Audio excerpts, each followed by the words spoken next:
अशुद्ध वाक्यों का संशोधन। कल की कक्षा में हमने आप लोगों को बताया था कि जब अशुद्ध वाक्यों का संशोधन करते हैं तो किन किन तरह के व्याकरणिक नियमों का ध्यान रखते हैं। ठीक है, सारे 9-10 टॉपिक थे, उन सब पे हमने चर्चा किया था कि किस किस तरह के व्याकरणिक नियमों का ध्यान हम वहां पर रखते हैं। कहाँ पर कर्म पहले होता है, कहाँ पे क्रिया होती है, कहाँ पे विशेषण से पहले कर्म से पहले विशेषण को रखा जाता है।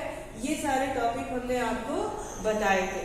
आज हम लोग देखेंगे कि किस तरह की अशुद्धियां उसमें पाई जाती है। ठीक है, तो चलिए बात करते हैं हम लोग कि वाक्यों में सामान्यतः किस तरह की अशुद्धियां पाई जाती है।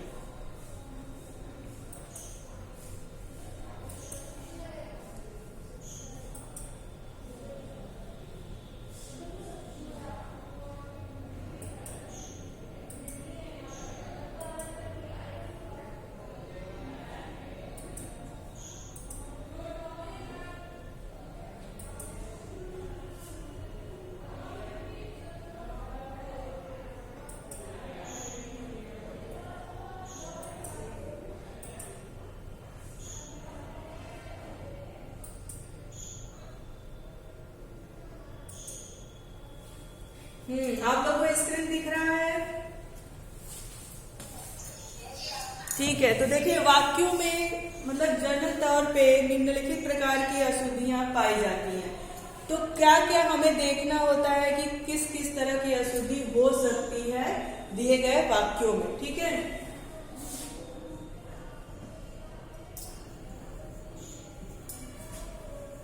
वाक्यों में निम्न प्रकार की अशुद्धियां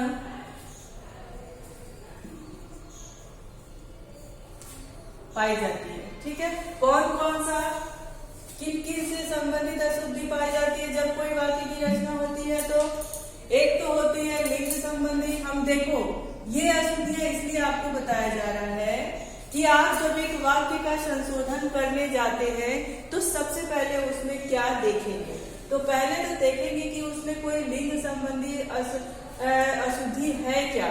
जैसे मान लीजिए अगर हम नाम लिखें कि सीता पढ़ती है, ये तो लिंग के हिसाब से सही है वाक्य। लेकिन अगर हम नाम लिख दे सीता और कर्म में उसका कैसे प्रयोग कर दे कि सीता लिखता है, तो यहाँ पे क्या हो जाएगा? लिंग संबंधी अशुद्धियां हो जाएगा। दूसरा हम देखेंगे वचन संबंधी। ठीक, वचन संबंधी अशुद्धियों में क्या देखेंगे कि कोई वाक्य अगर एक वचन का है परंतु हमने प्रयोग उसमें क्या कर दिया? बहुवचन का कर दिया है, तो वहां पर भी उस सिरे से भी हम देखेंगे कि इस वाक्य में वचन संबंधी अशुद्धि है या नहीं है। उसके बाद कारक चिन्हों के द्वारा देखेंगे। ठीक है, जो कारक हमने कारक पढ़े हैं कि कारक कितने होते हैं? कारक के हमारे 8 होते हैं। तो वाक्य में हम देखेंगे कि कारक चिन्हों के द्वारा किस प्रकार की अशुद्धियां है या नहीं है। उसके बाद हम देखेंगे सर्वनाम। सर्वनाम संबंधी अशुद्धि देखेंगे। ठीक है, सर्वनाम किसे कहते हैं आपको पता है? जब किसी संज्ञा के स्थान पे किसी का प्रयोग किया जाता है वो क्या होता है? सर्वनाम होता है। ठीक है, उसके बाद हम देखेंगे क्रिया संबंधी अशुद्धि। ठीक है, वाक्य में क्रिया संबंधी अशुद्धि भी देखेंगे। उसके बाद क्रिया विशेषण संबंधी अशुद्धि देखेंगे कि वाक्य में क्रिया विशेषण से संबंधित कोई अशुद्धि है क्या। ठीक है, फिर उसका संशोधन करेंगे। उसके बाद हम देखेंगे अधिक पद। ठीक है, अधिक पद संबंधी, फिर पद क्रम संबंधी, फिर फुटकर यानी थोड़े मोड़े मात्रा हुआ, कॉमा हुआ, है ना, आपका विराम चिन्ह हुआ। इन सब चीजों से रिगार्डिंग हम देखेंगे कि उस वाक्य में किसी प्रकार की अशुद्धि है या नहीं है। ठीक है, तो आप समझ लीजिए कि पहले तो हम जो वाक्य का संशोधन है उसमें हमें व्याकरणिक ज्ञान होना चाहिए। ठीक, जब व्याकरण का ज्ञान हो जाएगा तब हम उस वाक्य में किस तरह की अशुद्धियां देखेंगे, कौन कौन सी अशुद्धियां हो सकती हैं। तो उसमें हमारा आता है लिंग संबंधी, वचन, कारक, सर्वनाम, क्रिया, क्रिया विशेषण, अधिक पद क्रिया संबंधी, पद क्रम संबंधी और फुटकर। फुटकर में अभी आपको बताया जाएगा कि क्या है फुटकर। जैसे कि मान लीजिए कहीं पे विराम चिन्ह का प्रयोग करना था, नहीं हुआ हो, है ना। तो इस तरह की अशुद्धियां भी हम उसमें देखते हैं। मान लीजिए आपके पास कोई एक उदाहरण हो, जैसे वह कवियत्री विद्वान है, ठीक है। अब हमें पता है कि किसी भी कवियत्री को, कवियत्री किसे कहते हैं भाई, कोई बताएगा कि कवियत्री क्या है?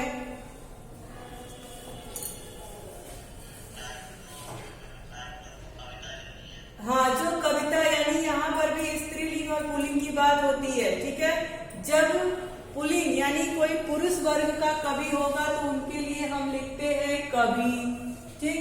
लेकिन स्त्री होगी अगर तो उसके लिए हम क्या लिखेंगे, कवयित्री, ठीक है। अब देखो कवि के लिए तो हम लिखते हैं विद्वान, ठीक है। कवि विद्वान होता है, कवि क्या होता है, विद्वान, उसके साथ हम लिख सकते हैं। लेकिन कवित्री क्या होती है, विदुषी महिला, मतलब दोनों का एक ही है। लेकिन कवित्री के साथ विदुषी शब्द का प्रयोग करेंगे और कवि के साथ क्या करेंगे, विद्वान का प्रयोग करेंगे। आई बात समझ में।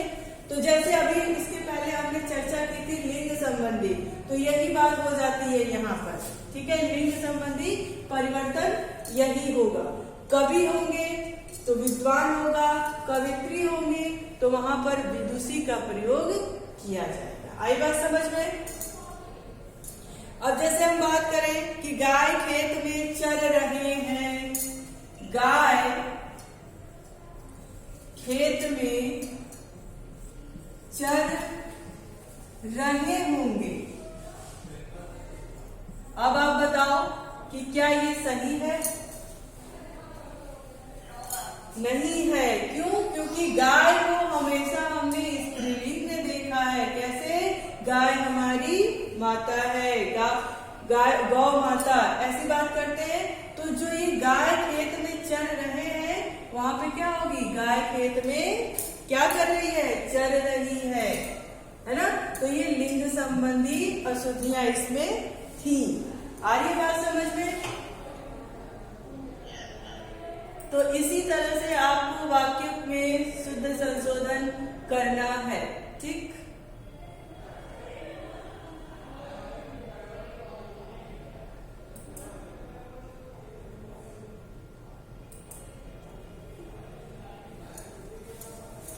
अब जैसे मान लीजिए एक शब्द है, उसकी माता जी आ रहे हैं, क्या होगा, उसकी माता जी आ रहे हैं। अब आप बताओ कि क्या ये वाक्य सही है? क्या होगा, रहे की जगह पे क्या होगा, हाँ, उसकी माता जी आ रही है। क्यों? इसमें किस प्रकार की अशुद्धि पाई गई है, लिंग संबंधी अशुद्धि पाई गई है, ठीक। अब हम बात करेंगे, वहां अनेकों लोग उपस्थित थे, वहां अनेकों लोग उपस्थित थे, ठीक है। अब ये बताओ कि इसमें किस तरह की अशुद्धि है, ये वाक्य अशुद्ध है, ठीक। किस तरह की अशुद्धि है इसमें, वचन संबंधी अशुद्धि है। क्यों? क्योंकि ये जो लोग हैं ये प्रायः क्या, हमेशा ही बहुवचन में इसका प्रयोग होता है, ठीक। तो जब ये बहुवचन में इसका प्रयोग होता ही है, तो यहाँ पर क्यों बहुवचन का प्रयोग करेंगे, है ना। तो क्या हो जाएगा, वहां अनेक लोग उपस्थित थे, क्या हो जाएगा, वहां अनेक लोग उपस्थित थे। देखिए वाक्य की अशुद्धियों में इसी तरह के संशोधन हमको करने होते हैं बहुत ज्यादा।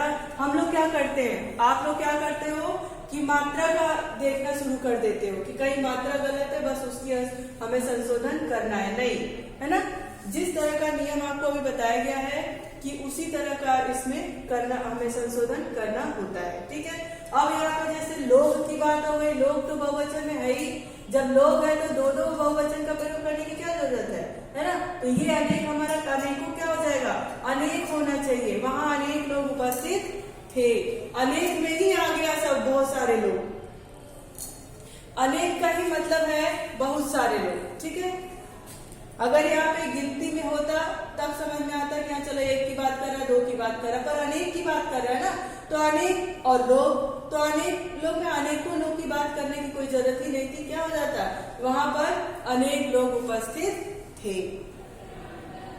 मैं आपका दर्शन करने आया हूं, मैं आपका दर्शन करने आया हूं, इसमें क्या होना चाहिए, आपका होना चाहिए या आपके होना चाहिए। हाँ, क्यों, क्योंकि हम जब बात भी करते हैं, कई बार हमने पढ़ा भी होगा तो देखा होगा कि प्रभु आपके दर्शन के लिए हम व्याकुल थे, तो आपका नहीं होगा, आपके होगा, ठीक है। क्या होगा, आपके होगा। लिखोगे, मैं आपके दर्शन करना चाहता हूं, आपके दर्शन करना चाहता हूं, ठीक। आ रही बात समझ में कि किस तरह के छोटे मोटे माइनर मिस्टेक्स होते हैं, ठीक है। तो यहाँ पे क्या बात हो जाती है, मैं आपके दर्शन करना चाहती हूँ या चाहता हूँ, जो भी है, ठीक है। अब बात करेंगे कि मैं उसके अंग काटे गए, उसके अंग काटे गए, क्या होगा, हाँ, उसके अंग, उसका अंग काटा गया, ठीक। घायल का प्राण निकल गया, हाँ, हमेशा हमने पढ़ा है कि प्राण पखेरु उड़ गए, उसके प्राण निकल गए। बोल के भी अगर आप बोलते भी हो तो भी आपकी वाक्य शुद्धि में कुछ गड़बड़ी होती है, तो वो पकड़ में आ जाती है, ठीक है। तो उसका प्राण निकल गया, उसके प्राण निकल गए, है ना। ये हमारा क्या होता है, घायल के प्राण निकल गए, गया नहीं होगा, क्या होगा, गए होगा। अच्छा, रामायण सीरियल 90 दिन तक चलता रहा। अच्छा, आप बताओ, 90 दिन तक चलता रहा, तो 90 दिन एक दिन की तो बात नहीं कर रहा ना, क्या कह रहा है, कई दिनों की बात है, उसमें संख्या में है कि भाई 90 दिन तक चलता रहा, नहीं, 90 दिनों तक चलता रहा। जब एक दिन की बात होगी तब बात करेंगे, लेकिन यहाँ पे कितनी बात हो रही है, 90 दिन की, 90 डेज की बात हो रही है ना। तो जब 90 डेज की बात हो रही है तो यहाँ पे दिन ना होकर के किसकी बात हो जाएगी, दिनों की बात हो जाएगी। आई बात समझ में, आ रही है बात समझ में। अब आप देखेंगे, अब ये तो हो गया हमारा कि किस तरह से अशुद्धि, लिंग संबंधी और वचन संबंधी अशुद्धि कैसे देखेंगे हम। अब हम बात करेंगे कारक संबंधी अशुद्धियों की, ठीक है। इसके पहले तो हमने देखा कि किस तरह से लिंग संबंधी अशुद्धियां होती हैं और कैसे वचन संबंधी अशुद्धियां होती हैं। अब हम बात करेंगे कारक संबंधी अशुद्धियों की, किसकी, कारक संबंधी अशुद्धियों की। अब देखो, कारक संबंधी अशुद्धियों में क्या होता है, जैसे हम कहें कि पिताजी कार आए हैं, पिताजी कार आए हैं। अच्छा, ये बताओ, पिताजी कार आए हैं, इसका क्या मतलब है, हाँ, कार से नहीं, कार में आए हैं, पिताजी कार में आए हैं। पिताजी किस में बैठकर आए हैं, पिताजी कार में आए हैं, है ना, पिताजी कार में आए हैं। पिताजी किससे आएंगे, पिताजी कार से आएंगे। पिताजी किसके द्वारा आएंगे, कार के द्वारा आएंगे। लेकिन ये पिताजी के आने की बात हो रही है कि पिताजी किस में आए हैं, तो पिताजी कार में आए हैं। ये हमारा क्या है, कारक संबंधी अशुद्धियां हैं। ठीक, मैंने भी खाना है। अच्छा बताओ, मैंने भी खाना है। कुछ लोग बोलते हैं ऐसा, कहते हैं ये हमारी तरफ की भाषा है, लेकिन ये क्या है, अशुद्ध है। मैंने भी खाना है, मैंने भी खाना नहीं होता है, क्या होता है, मुझे भी खाना है। क्या है, मुझे भी खाना है। मैंने नहीं होगा, मैंने की जगह पे क्या होगा, मुझे होगा। हो सकता है कि ये कहीं की क्षेत्रीय बोली हो, लेकिन ये मुझे होगा, मुझे भी खाना है। ठीक है, ये हमारा क्या है, कारक संबंधी अशुद्धियां है। ठीक है, बात करेंगे घर पर सब कुशल पूर्वक हैं। घर पर, अच्छा बताओ, में पर का प्रयोग हम कहाँ पे करते हैं,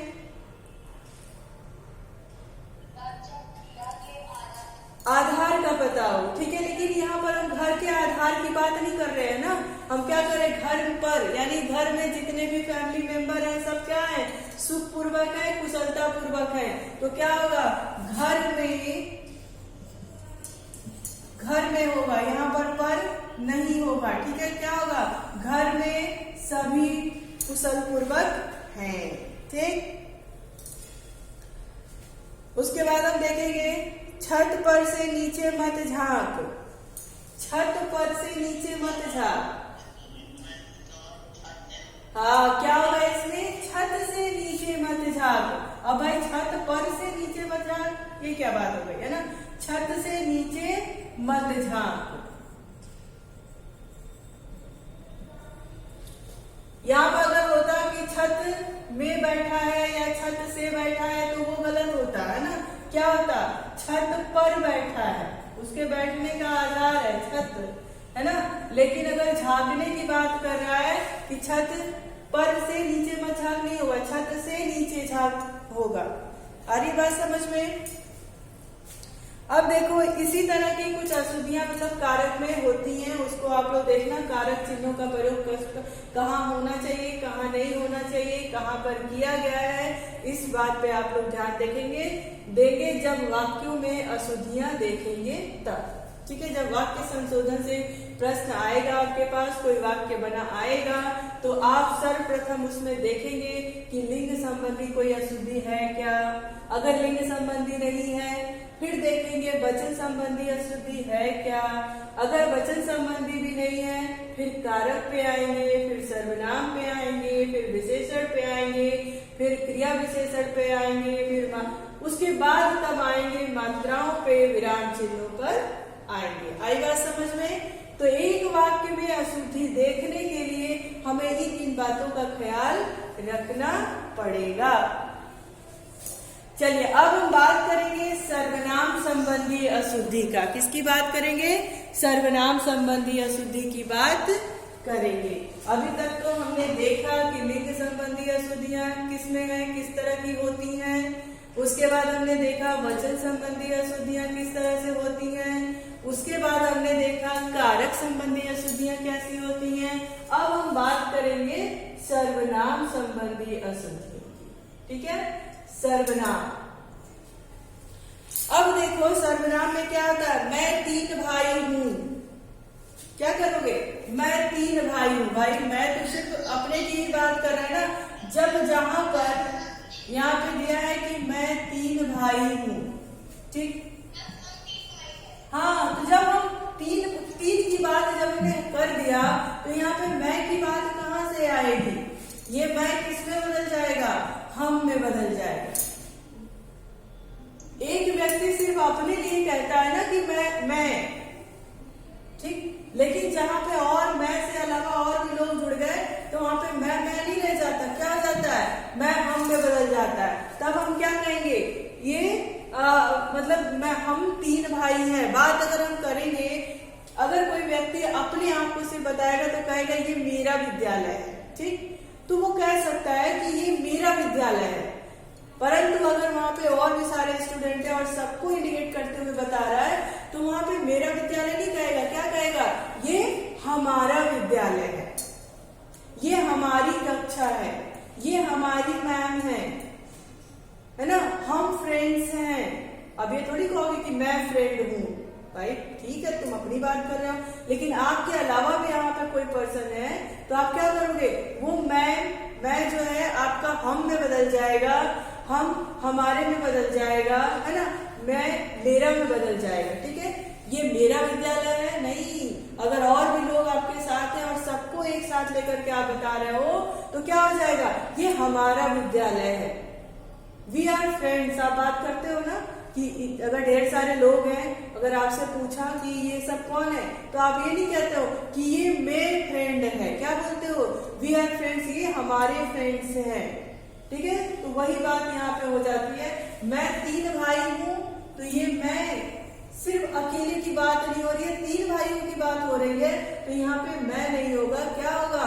हम होगा। हम कितने भाई हैं? हम 3 भाई हैं, हम 4 भाई हैं, जितने भी। ठीक है, अब बात करता है कि मैंने मेरे को सुधार लिया, मैंने मेरे को सुधार लिया। भाई ये क्या होता है?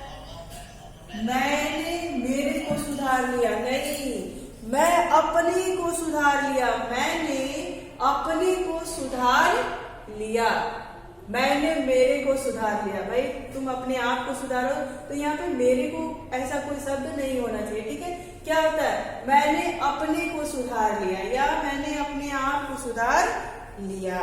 ठीक है, अब हम बात करेंगे वह, ये क्या हो गया?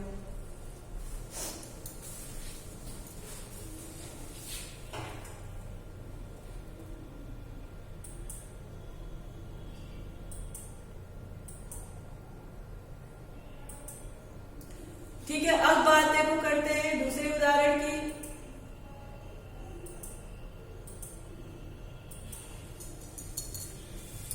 अब यहाँ पर बात आती है कि वह, तुम और हम बाजार जाएंगे।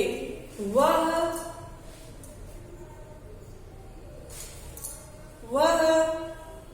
और क्या है? तुम और हम, वह, तुम और हम बाजार जाएंगे। ठीक है, ये क्या है? ये अशुद्ध वाक्य है। अब इसमें हम अगर संशोधन करेंगे तो क्या कहेंगे? वह नहीं कहेंगे, वह, तुम और हम नहीं, हम, तुम और वह। क्या हो जाएगा? हम, तुम और वह बाजार जाएंगे। ठीक, बाजार जाएंगे। हमने व्याकरणिक नियमों में भी आपको पढ़ाया था कि किस तरह से किस कर्म के बाद ना उसके बाद से क्या आ जाएगा? पहले कर्म, फिर पहले कर्ता, फिर कर्म, फिर क्रिया की बात यहाँ पर होगी। आई बात समझ में? फिर हम बात करेंगे कि मैं तेरे को बहुत पीटूंगा। क्या होगा यहाँ पे? मैं तेरे को बहुत पीटूंगा। तेरे को कुछ नहीं होता है, क्या होता है? मैं तुझे बहुत पीटूंगा। ठीक है, तेरे को नहीं होगा, क्या होगा? मैं तुझे बहुत पीटूंगा। देखो बाहर क्या आया है। देखो बाहर क्या आया है नहीं, देखो बाहर कौन आया है। देखो बाहर मैसेज आया है, फोन देखो। कौन आया है। ठीक है, देखो बाहर कौन आया है। ये तो हो गया हमारा सर्वनाम संबंधी अशुद्धि। अब हम बात करेंगे कि विशेषण संबंधी अशुद्धि क्या होती है। यहां तक आप लोग को समझ में आया बच्चों? कोई दिक्कत? क्या कोई दिक्कत है? यहां तक समझने में आप लोगों को कोई असुविधा हुई? ओके, चलिए अब हम बात करेंगे कि विशेषण संबंधी अशुद्धि किस प्रकार से होती है। ठीक है, अभी तक हमने सर्वनाम संबंधी देखा था, अब हम बात करेंगे विशेषण संबंधी अशुद्धियों की। ठीक है, विशेषण आपको पता है, जब किसी की विशेषता बताई जाए वहां पर क्या होता है, विशेषण। ठीक है, अब देखो, आज की ताजी खबरें सुनो, आज की ताजी खबरें सुनो। हाँ, आज की ताजी खबरें सुनो, बताओ, ये अशुद्ध वाक्य है। अब इसमें शुद्ध क्या होगा? हाँ, आज की ताजा खबरें सुनो, क्या होगा? आज की ताजा होगा, ताजी नहीं होगा, ताजा खबरें सुनो। ठीक है, आज की ताजा खबरें सुनो। फिर है कि मुझे भारी दुख हुआ। भारी क्या होता है? कोई वजन की बात कर रहा है क्या? नहीं, क्या हुआ? बहुत दुख हुआ। आज भारी नहीं होगा, क्या होगा? आज हमें भारी दुख हुआ, आज मुझे भारी दुख हुआ। यहाँ पे क्या रहा है कि मुझे भारी दुख हुआ। भारी की क्या बात होती है भाई, है ना? भारी थोड़ी होता है, वजनदार की बात थोड़ी करेंगे। क्या होगा? बहुत दुख हुआ। यहाँ पे भारी नहीं होगा, क्या होगा? बहुत दुख हुआ। ठीक, माफ करना ही बड़ाई है। माफ करना ही बड़ाई नहीं है। यहाँ पे हम बड़ाई का प्रयोग नहीं कर देंगे, क्या करेंगे? माफ करना ही बड़प्पन है ना? बड़ापन होता है उसी में, माफ कर देने में ही अच्छा रहता है। भाई मान लीजिए कि हम जानते हैं कि यहाँ ठीक है, इससे गलती हुई है, नादानी में हो गई है, और हम भी तैश में रहे कि अरे क्यों गलती हो गई इससे, है ना? तो नहीं, ऐसा नहीं करना चाहिए। हमें क्या करना चाहिए? माफ करना कर ही देना चाहिए। तो उसी में इस वाक्य में कह रहा है कि माफ कर देना ही बड़प्पन है। क्या है? माफ कर देना ही बड़प्पन है। यानी उसी से बड़ापन महसूस हो जाता है कि भाई आपने बड़ा कर दिया, यही आपका बड़प्पन है।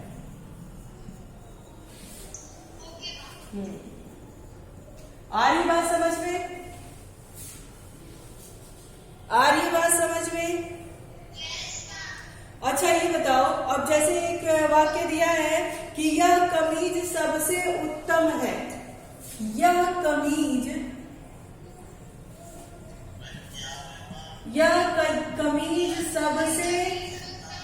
सबसे उत्तम है। अब ये देखो भाई, जब, हाँ तो देखो सुनो, जब उत्तम मैंने यहाँ पे लिख ही दिया, तब इस सबसे की क्या जरूरत? जब यहाँ पे उत्तम शब्द का प्रयोग मैंने कर दिया, अब इससे ज्यादा अच्छा तो शब्द कोई नहीं है ना। तो जब उत्तम ही सर्वोपरि है, तो यहाँ पे शब्द लिखने की कोई आवश्यकता नहीं है। ठीक है, ये क्या है? यह कमीज उत्तम है। हमको बस इतना ही लिखना है कि ये कमीज उत्तम है। अब उत्तम से बढ़िया कोई और चीज नहीं होता है। जब नहीं होता है तो हम सबसे का प्रयोग नहीं करेंगे, क्या करेंगे? यह कमीज उत्तम है। यह कमीज उत्तम है। उत्तम के आगे हम सबसे का प्रयोग नहीं करेंगे। क्यों नहीं करेंगे?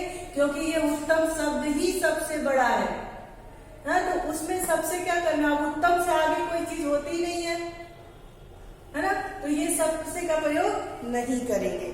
जैसे आप लोग कभी कभी वाक्य हमारे पास बन जाता है कि आज सुबह सुबह भोर में ही, है ना, सुबह सुबह भोर में ही। तो भाई जब सुबह सुबह है तो भोर की क्या आवश्यकता? जब भोर है तो सुबह सुबह की आवश्यकता क्या है? प्रातः काल सुबह में। हाँ बिल्कुल, तो मतलब दोनों सुबह सुबह और भोर, सुबह सुबह प्रातः काल का एक साथ प्रयोग नहीं करेंगे। ठीक है, अब देखो बात करता है कि एक दूध का गर्म गिलास दे दो। क्यों भाई? एक दूध का गर्म गिलास दे दो, गलत है। क्या है? गरम दूध का एक गिलास दे दो, है ना। एक दूध का, एक दूध होता है क्या? दूध की गिनती होती है क्या? नहीं होती है ना। हाँ, क्योंकि ये द्रव्यवाचक है, तो द्रव्यवाचक में क्या होता है? परिमाण होता है संख्यावाचक नहीं होता है। ठीक, तो अब इसमें अगर मान लीजिए हमसे कोई कहता है कि एक दूध का गर्म गिलास दे दो, एक दूध का गर्म गिलास दे दो, है ना, दे दो, ये क्या होता है, गलत होता है। क्या होगा इसमें, हाँ, गरम दूध का एक गिलास दे दो, क्या होगा यहाँ पे, गरम दूध का एक गिलास दे दो। ठीक है, क्योंकि एक दूध का नहीं हो सकता है, एक दूध का नहीं हो सकता है, एक दूध का एक गिलास दे दो, ये भी नहीं हो सकता है। क्या होगा, गरम दूध का एक गिलास दे दो, गरम दूध का एक गिलास दे दो। भाई दूध से भरा, आपको भी पता है ना, दूध से भरा एक गिलास दे दो। वो दूध कैसा होना चाहिए, गरम होना चाहिए। ये विशेषण संबंधी अशुद्धि है। दूध कैसा होना चाहिए, गरम होना चाहिए। दूध एक नहीं होता है, ठीक है। और गिलास गरम लेकर के क्या करेगा, वो उसको तो एक गिलास में भर के दूध चाहिए ना, तो दूध कैसा होना चाहिए, उसकी विशेषता कैसी होनी चाहिए, दूध गरम होना चाहिए, दूध एक नहीं होना चाहिए। ठीक है, आ रही बात समझ में कि किस तरह से ये विशेषण संबंधी अशुद्धि है इसमें। ठीक, अब बात करता है कि उसके सामने एक गहरी समस्या थी। हाँ, गहरी की क्या बात है इसमें, गहरी की क्या है, गहरी नहीं होगा, क्या होगा, उसके सामने एक गंभीर समस्या थी, है ना, एक गंभीर समस्या थी। गहरी की बात नहीं करेंगे। ठीक है, अब हम बात करेंगे शेर बड़ा विभत्स होता है। विभत्स क्या होता है भाई, अच्छा आपने, अच्छा 10 तो आप पढ़ते रहिए। ठीक है, विभत्स का होता है कि मतलब बड़ा ही घिनौना टाइप का है, घृणा जिससे कर सके, देखने में अच्छा ना हो उसको। ठीक है, तो शेर तो वैसा नहीं होता है ना। शेर कैसा होता है, शेर भयानक होता है, डरावना होता है ना। शेर कैसा होता है, भयानक होता है, उससे हमें डर लगता है, उससे हमको खौफ रहता है। भाई शेर सामने खड़ा हो जाए तो आपको घृणा थोड़ी उससे करना है ना, आप उसे घिनाओगे थोड़ी ना, क्या करोगे, आप उससे डरोगे। तो शेर विभत्स नहीं होगा, शेर क्या होगा, शेर भयानक होगा। आई बात समझ में।